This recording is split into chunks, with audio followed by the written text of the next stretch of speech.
When I speak to you today of a woman's hidden desire, I am compelled to tread upon a path that is at once delicate and perilous, a path that leads into the labyrinth of the unconscious, where motives are not as they seem, and where morality, reason, and instinct collide in ceaseless conflict. We men, accustomed to regarding ourselves as masters of reason, have long mistaken the transparency of our own motives as a universal standard. Yet, if there exists a domain in which reason's authority is most profoundly undermined, it is in the secret life of woman, in that deep recess of the psyche where her desires lie concealed beneath the decorous surface of civilization. When I first began to probe the psychic life of women, I was not seeking scandal or seduction, but rather a comprehension of the hidden laws that govern the human soul. The hysterical women who came to my consulting room did not confess to me sin in the theological sense, but symptoms in the psychological one. They spoke not of what they knew, but of what they suffered. And through the trembling of their voices, the strange disturbances of their bodies, the mysterious paralysis of limbs, and the sudden fits of laughter or tears, there spoke another voice, the voice of the unconscious. And it was in these cryptic messages that I discerned the trace of desire, a desire forbidden, disguised, and yet powerfully alive. It is a grave misunderstanding to suppose that woman's desire is absent. Rather, it is so deeply repressed that even she, its possessor, often knows it not. The world, in its patriarchal assurance, has long demanded from woman chastity, modesty, and renunciation. Society has enjoined upon her the virtue of passivity and of moral refinement, of maternal self-sacrifice. But beneath this cultivated restraint, there stirs another current, one that flows from the same source as man's instinctual life, from that vast and turbulent reservoir of libido, which civilization demands we sublimate. The repression of woman's desire is not a natural condition. It is a cultural one. And yet, repression never succeeds in annihilating its object. It merely drives it inward, transforming the living flame of passion into the smoldering smoke of neurosis. In every hysterical symptom, I perceived the mark of an unconscious wish, a wish that dared not speak its name. It was as though the forbidden dream of womanhood, silenced by centuries of moral commandment, had found its means of expression in illness. Her trembling, her fainting, her strange somatic afflictions were the language of the body, speaking what the conscious mind could not. If I may be permitted a paradox, woman's silence has always been her most eloquent speech. You will understand that such an interpretation was not readily accepted. The physicians of my day saw hysteria as mere malingering, or as the effect of a wandering womb, as the ancients called it. But I discovered that the womb does not wander. The mind does. The unconscious does not obey the laws of logic, but of desire. It is governed not by reality, but by wish fulfillment, in dreams, in slips of the tongue, in acts of apparent irrationality. We see the same principle at work, the return of the repressed. Woman, no less than man, dreams, yet in her dreams there often reveals itself a longing that contradicts her conscious ideals, the longing to be desired, to dominate, to transgress the boundaries of the permissible, to surrender and to possess. The dark secret, therefore, is not that woman desires, but that her desire has been taught to hide. It disguises itself in tenderness, in moral duty, in art, in piety, and even in illness. The modesty that we admire in her is but a socially sanctioned form of repression. It is a veil woven over the primal scene of desire, that original drama in which the infant's first love and first prohibition are enacted. The girl, child, like the boy, experiences the Oedipal conflict, the wish for exclusive possession of the parent of the opposite sex, and the jealousy of the rival parent.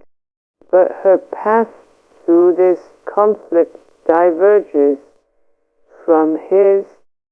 She must renounce her first object of love and identify with the mother, learning to desire as society will later allow her. The renunciation of this first desire leaves behind a shadow, a longing that will return in disguised forms throughout her life.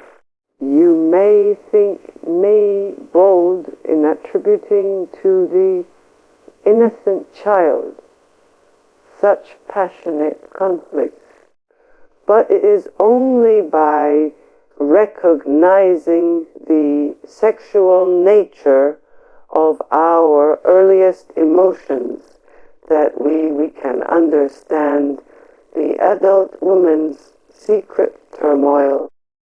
The little girl's first love is the father, a love that is tender, admiring, yet tinged with erotic undercurrents that she herself cannot name. When she perceives that her father's love is already possessed by another, the mother, she experiences jealousy and disappointment. Her love becomes displaced. It turns inward, suppressed by the demand for virtue, and transformed into idealization or resentment. Thus begins the formation of her superego, that moral authority which will later enforce the law of repression within her soul. But repression is never perfect.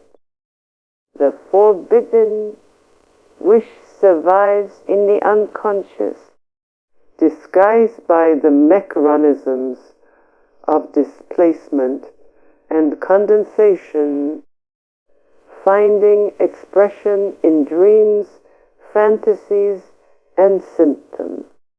A woman may dream of a forbidden lover, yet upon waking, she will interpret it as a symbol of something quite innocent.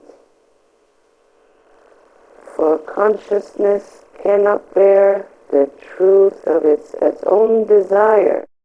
The analyst, however, knows that dreams are the royal road to the unconscious.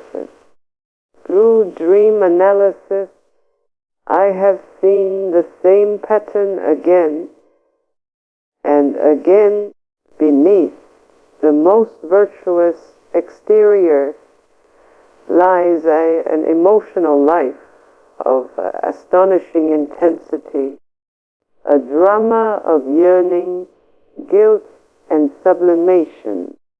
And here we touch upon the essential paradox. Woman's desire is both repressed and idealized.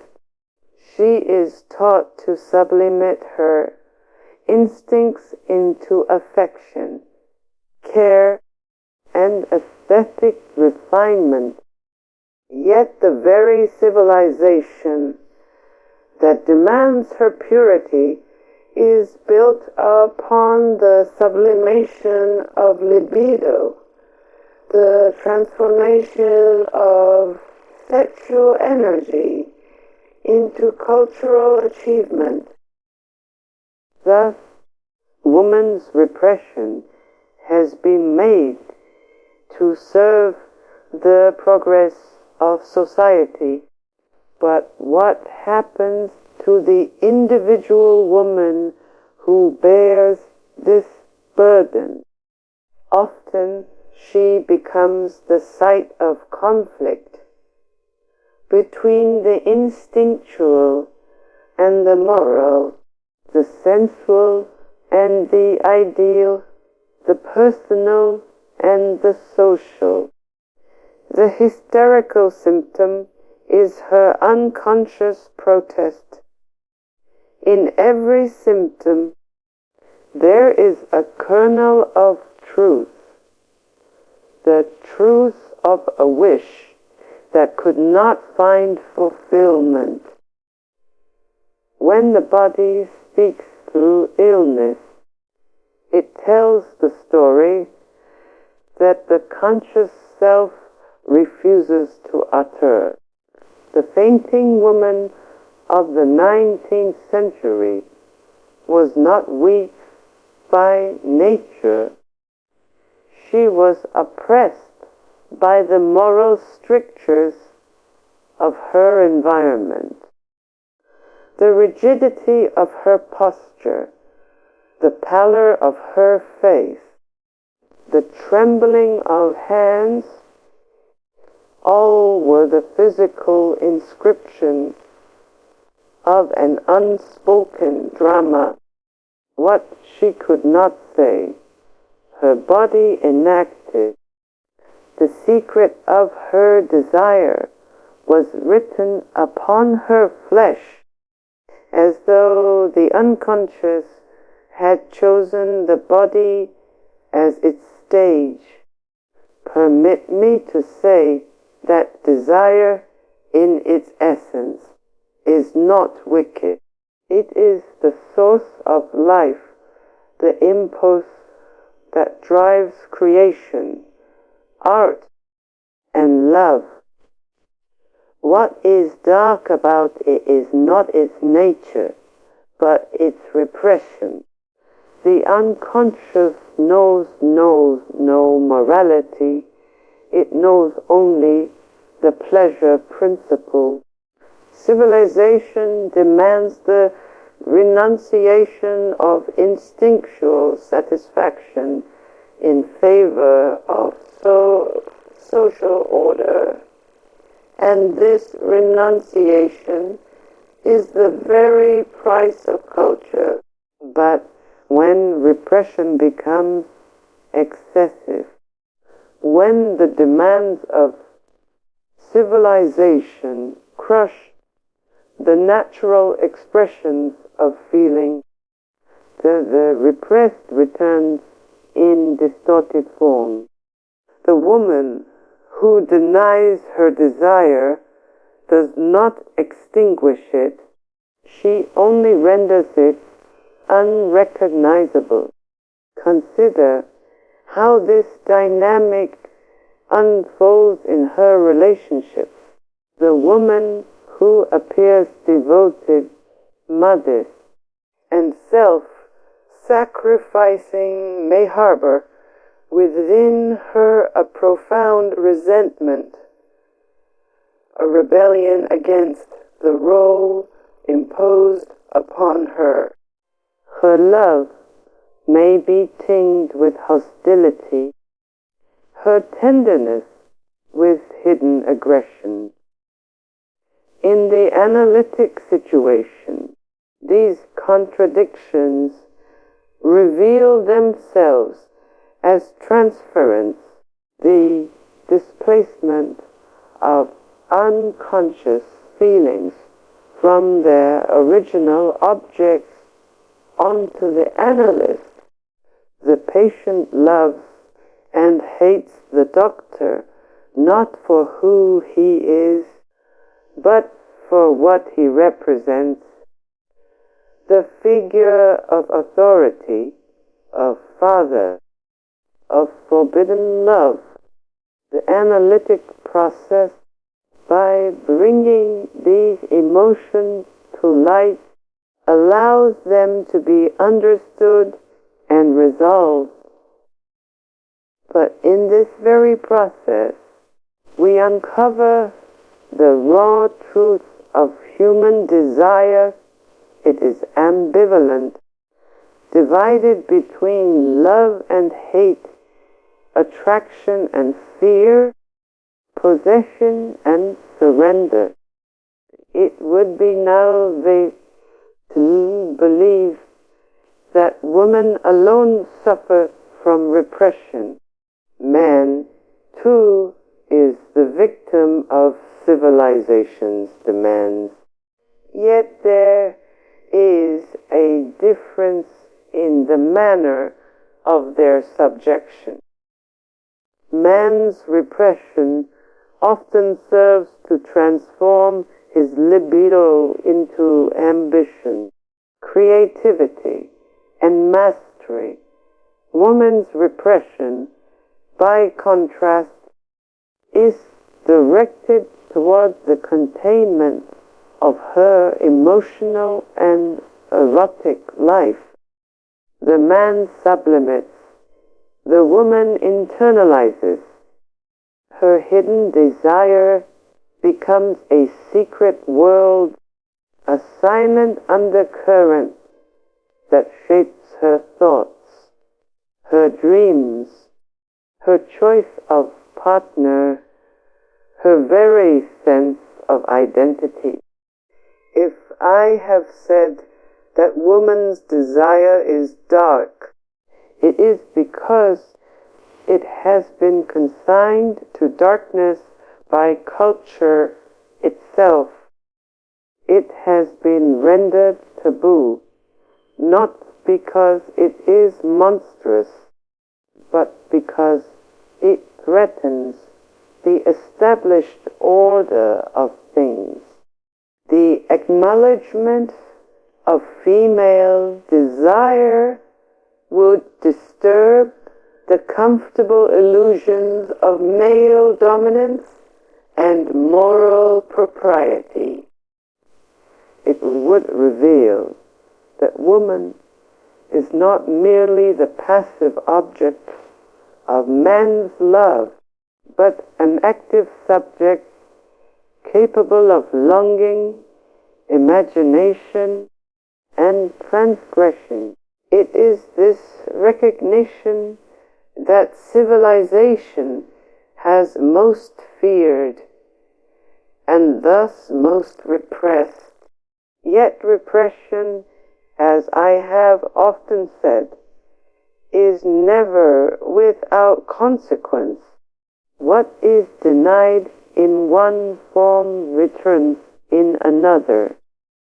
The moral woman who condemns sensuality in others may find herself haunted by dreams of passion. The dutiful wife may feel an inexplicable melancholy, a sense of emptiness that no affection can fill. The artist may sublimate her forbidden desires into beauty, her longing into creation. Even the mystic's union with the divine bears the mark of erotic symbolism. Religion itself, with its language of devotion and surrender, often serves as the highest sublimation of desire. Do not mistake me. I do not mean to reduce all love, art, and faith to sexuality. Rather, I suggest that the energy which animates them, that deep and urgent striving for unity, for transcendence, for the overcoming of separation, springs from the same root, eros. The life instinct seeks connection, while thanatos, the death instinct, seeks dissolution. In every human being, these two forces contend. The hidden desire of woman is but one manifestation of this universal struggle. Her longing to be known and yet concealed, to surrender and yet control, to love and yet remain free. These are the expressions of eros under the constraint of repression.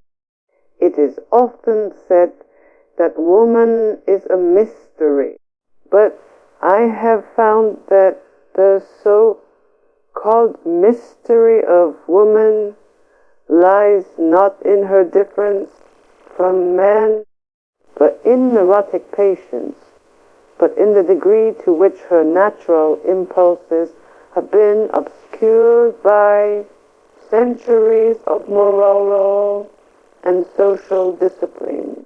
The mystery is a creation of repression. Remove the veil, and one discovers not something alien, but something profoundly human. The same desires, the same conflicts, the same search for love and meaning that dwell in every soul. The analytic experience teaches us that what is unconscious does not remain static. The moment it is brought to awareness, it begins to change. When a woman recognizes her hidden desire, she is no longer its slave. The secret loses its power when it is confessed, not to society, but to herself. This is the true aim of psychoanalysis, not to moralize, not to condemn, but to liberate. Liberation does not mean indulgence, it means understanding. To know one's desire is to gain mastery over it, to integrate it into the self rather than to be driven by it. I have sometimes been accused of reducing woman to her sexuality. This accusation misunderstands my intent. I have never claimed that sexuality exhausts the meaning of woman's being. I have only shown that it is inseparable from her psychic life. To ignore it is to condemn her to neurosis. The moralists who would suppress all talk of desire are the true reductionists, for they would reduce woman to a symbol of virtue, denying her the fullness of her humanity. Let us not forget that repression is the foundation of civilization, but it is also the source of our suffering. We cannot return to the state of nature, nor should we wish to. The task is to find a balance between instinct and morality, between the individual longing and society's demands. This balance can only be achieved through insight, through the courage to face what lies within. The dark secret of woman's hidden desire is not a shameful thing to be eradicated. It is the buried root of her vitality. When she learns to acknowledge it, to give it form in art, in love, in thought, she becomes whole. What I have discovered in my analytic work is that every symptom, every dream, every fantasy is a message from the unconscious, a fragment of a story that seeks to be told.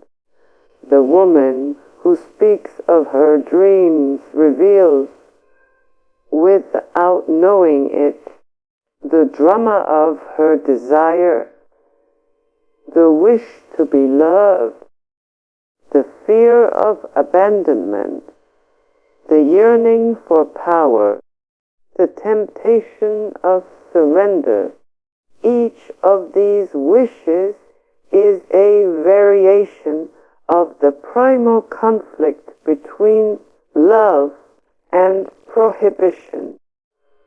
The analyst's task is not to judge, but to listen, to decode the language of the unconscious and to reveal to the patient her own hidden truth.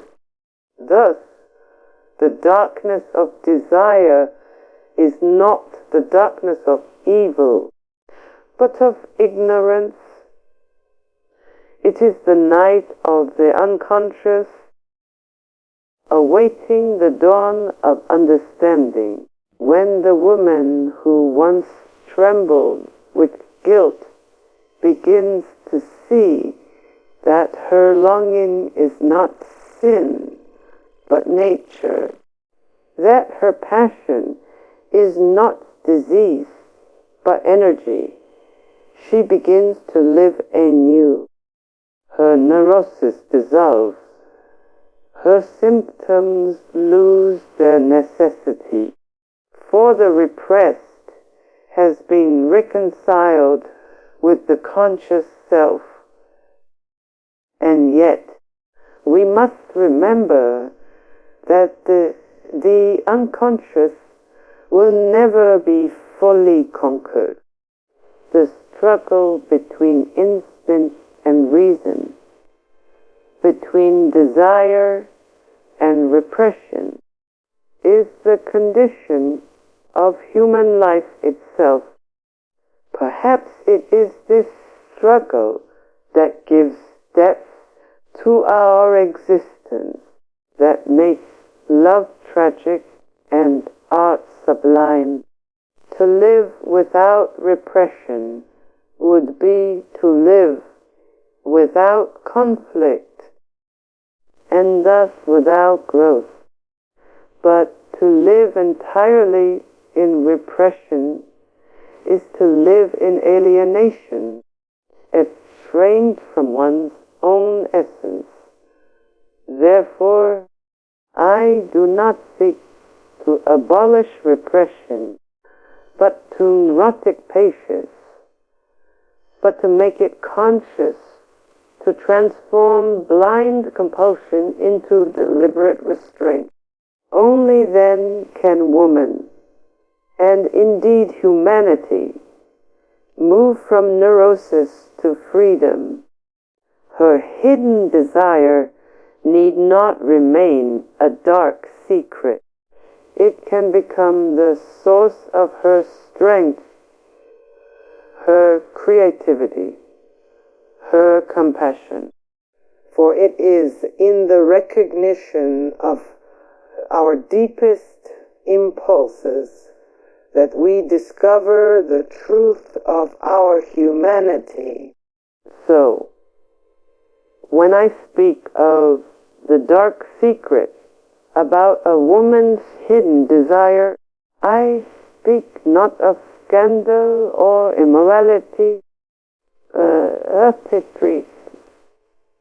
but of a truth that has long been buried beneath the weight of civilization's fear.